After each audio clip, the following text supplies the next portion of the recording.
இந்த 2024ஆம் ஆண்டு மே மாதத்திலும் கர்த்தர் நம்மை ஆசீர்வதிக்கும்படியால் கர்த்தருடைய கிருபையினாலே நாம் அவருடைய ஆசீர்வாதங்களை பெற்றுக் கொள்ளும்படியால் நாம் இதுவரை நம்முடைய வாக்குத்தத்தங்களுக்காய் காத்திருக்கிறோம்.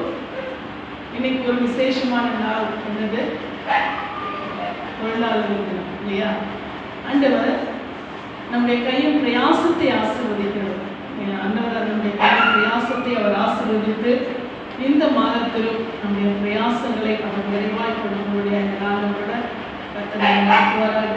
நம்ம ஒரு நிமிடம் நம்மை துதிக்கிறோம். கர்த்தாவே உம்மை ஸ்தோத்திரிக்கிறோம். ஆண்டவரே நாளோட உடைய வார்த்தைகளை கொண்டு உடைய வாக்குத்தத்தத்தை கொண்டு நீரை நடத்துகிறார்.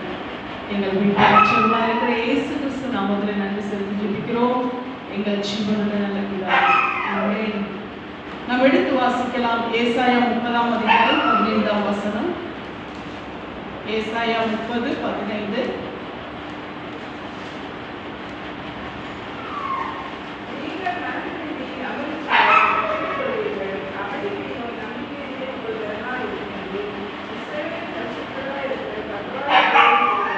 போதுமா? நீங்கள் மனம் திரும்பி அமர்ந்திருந்தால் ரட்சிக்கப்படுவீர்கள், அமெரிக்கையும் நம்பிக்கையுமே உங்கள் இருக்கும் என்று இஸ்ரவேலின் பரிசுத்தராயிருக்கிற கர்த்தராகிய தேவன் சொல்லுகிறார்.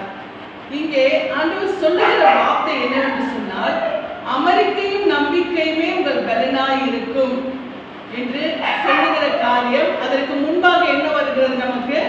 நீங்கள் மனம் திரும்பி அமர்ந்திருந்தால் ரட்சிக்கப்படுவீர்கள். அல்லேலூயா.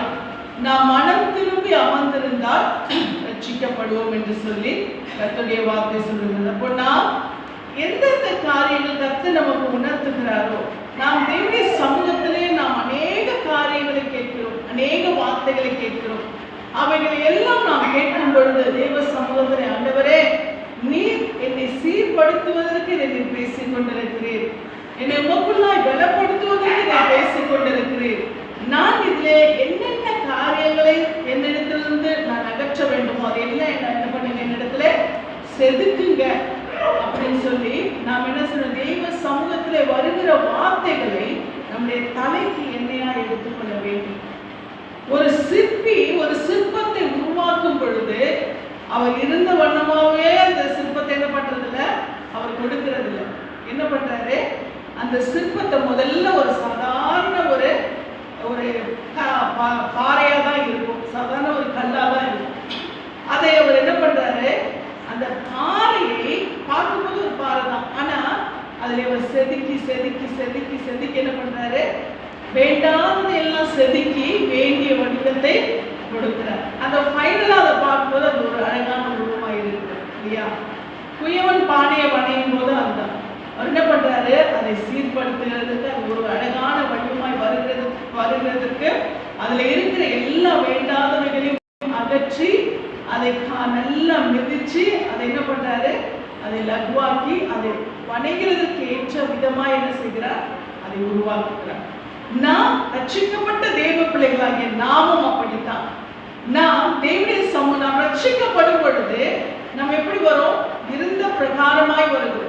ஆண்டவர் என்ன பண்றாரு? நம்ம அப்படியே எந்த நிலைமையில இருக்கோமோ அப்படியே நம்ம ஏத்துக்கிறார். கரெக்ட் தானே? எல்லாம் நம்ம பர்ஃபெக்டா ஆண்டவர்கிட்ட வரோம் கிடையாது. அப்போ நாம ரட்சிக்கப்படும் பொழுது ஆண்டவருடைய அன்பு நமக்குள்ளாய் வரும்போது, அவருடைய விடுதலை நமக்கு வரும்பொழுது நம்ம என்ன பண்றோம்?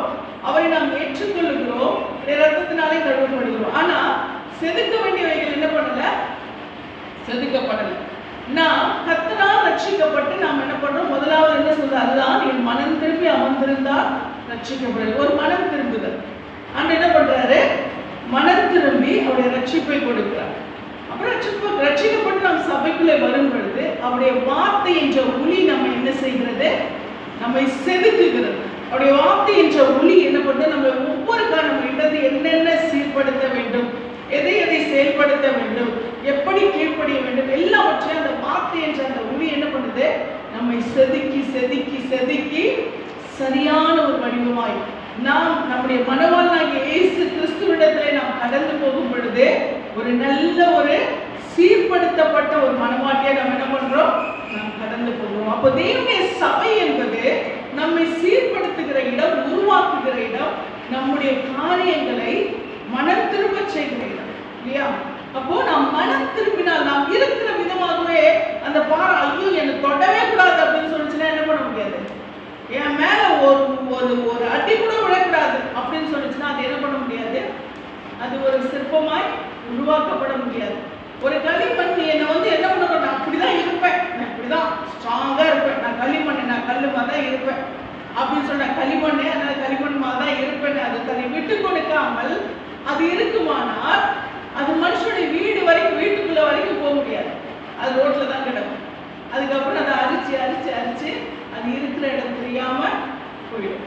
அப்போ நாம் இருக்கிற பிரகாரமாகவே எனக்கு எந்த வார்த்தைக்கும் நான் செவி கொடுக்க மாட்டேன். நானுடைய வார்த்தை தான் சொன்னேன், மனம் திரும்பி அமர்ந்திருந்தான்.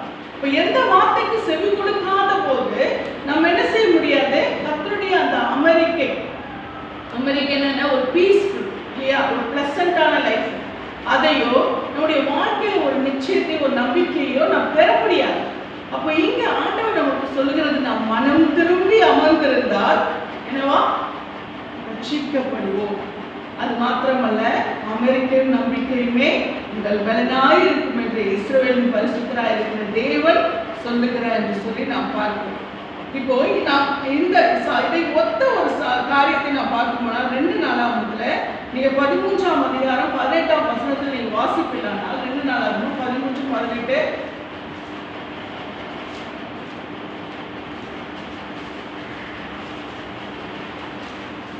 2 நாளாகமம் 13, 18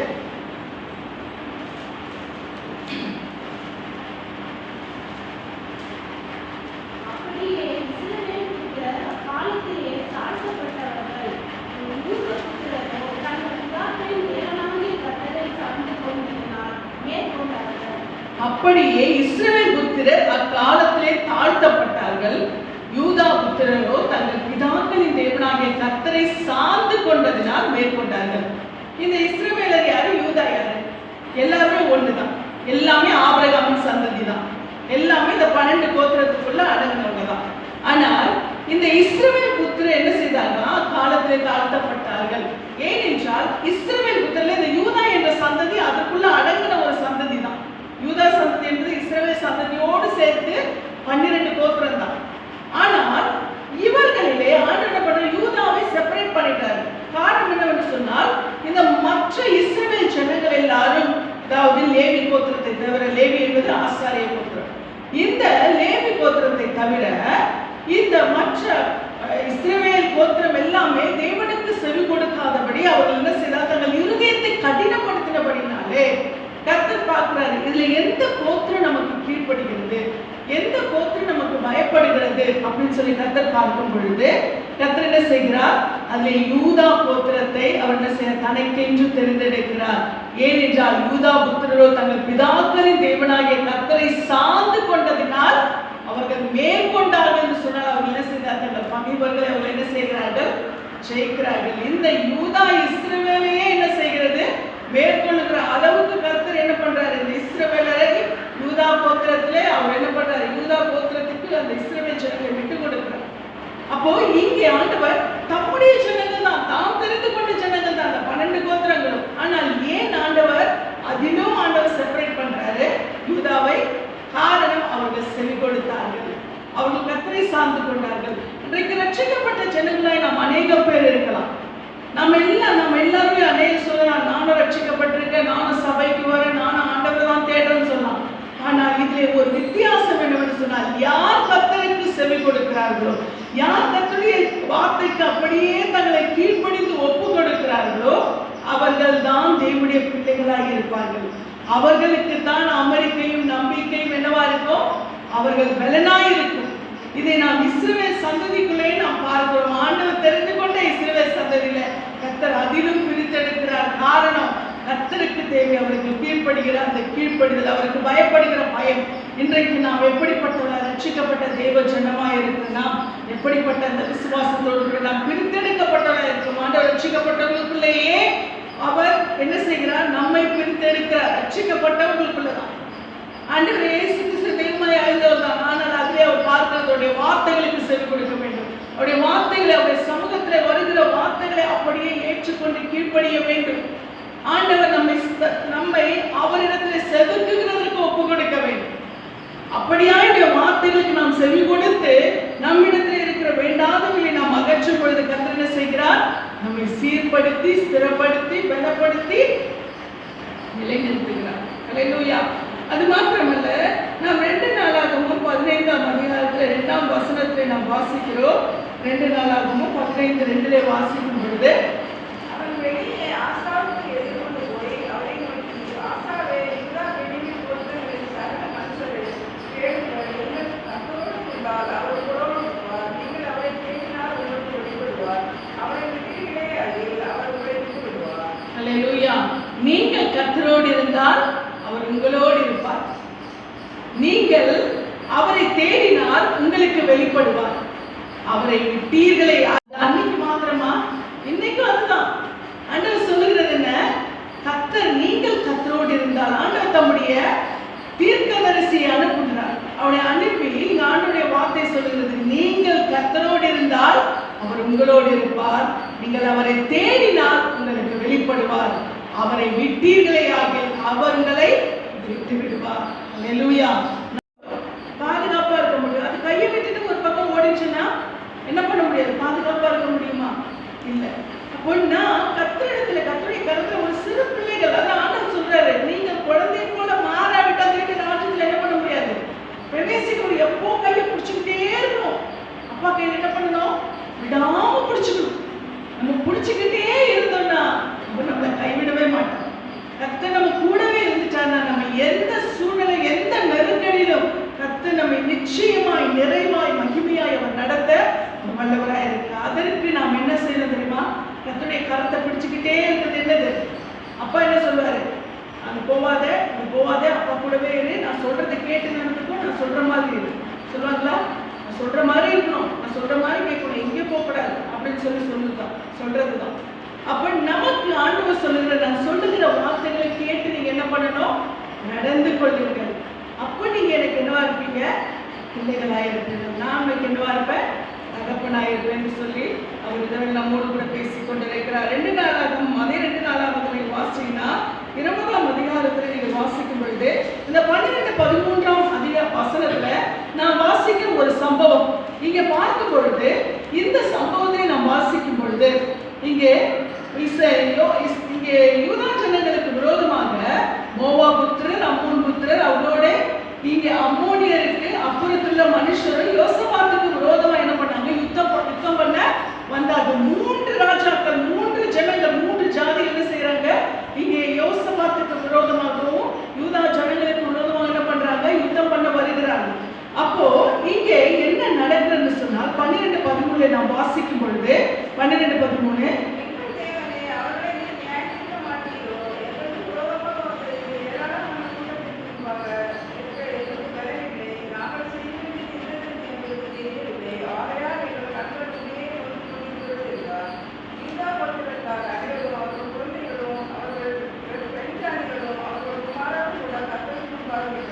இங்கே என்ன செய்யறாங்க? யோசபாத், எங்கள் கண்கள் ஆண்டவரே உம்மையே நோக்கி கொண்டிருக்கிறது. அல்லேலூயா. நாங்க உங்களையே தான் பார்த்துட்டு இருக்கோம். எங்களுக்கு நாங்க உங்களை தேடும். ஆனா நெருக்கடி வருது. நெருக்கடி வந்தாலும் நாங்கள் என்ன செய்கிறோம்? உண்மையே நோக்கி பார்த்து கொண்டிருக்கிறோம். ஏன்னா நீங்க எங்க கூட இருக்கீங்கன்னு எங்களுக்கு தெரியும். நெருக்கடி வரும், ஆனால் கர்த்தர் செய்ய மாட்டார், கைவிட மாட்டார். அல்லேலூயா. அப்போ இங்க யோசபாத் சொல்றாரு, எங்களுடைய கண்கள் என்ன செய்கிறது? இந்த ஏராளமான கூட்டம் எங்களுக்கு விரோதமாக வருகிறது, ஆனாலும் கர்த்தாவே எங்களுடைய கண்கள் உண்மையே நோக்கி கொண்டிருக்கிறது என்று சொல்லி அவர் சொல்லுகிறது மாத்திரமல்ல, யூதா கோத்திரத்தானவர், அவர்கள் குழந்தைகள், அவர்கள் பெண் சாதிகள், அவர்கள் குமாரர் எல்லாரும் செய்யறாங்க கர்த்தருக்கு முன்பாக நின்றாங்க. அப்போ நாம மட்டும் இல்ல, நம்ம குடும்பத்தார் எல்லாருமே என்ன செய்யணும்? கர்த்தரோடு கூட இருக்க வேண்டும், கர்த்தரை தேட வேண்டும், கர்த்தரை அறிகிற அறிவிலே காணப்பட வேண்டும். அதுதான் கர்த்தர் நம்மிடத்தில் எதிர்பார்க்கிறேன். நானும் என் வீட்டாருக்கும் என்றால் கர்த்தரையே சேவிப்போம், கர்த்தரை அல்லாமல் வேறு தேவர்களை சேவிப்பது எங்களுக்கு ஆகாத காரியமா இருப்பதாக. அப்போ நான் மாத்திரமல்ல, நான் வந்துட்டேன், நான் ஆண்டவரை தேடிட்டேன், நான் ரட்சிக்கப்பட்டுட்டேன், நான் ஆண்டவர் வர ஆண்டவரை தேடிட்டேன், அது இல்லை. என்ன பண்ணுவாங்க? என்ன செய்தார்கள்? அவர்கள் குமாரத்திகள், அவருடைய மனைவி எல்லாருமே என்ன செய்கிறார்கள்? கர்த்தரை தேடுகிற குழந்தைகள் முதற்கொண்டு. அப்ப நம்முடைய குடும்பத்தை எப்படி நடத்தணும்?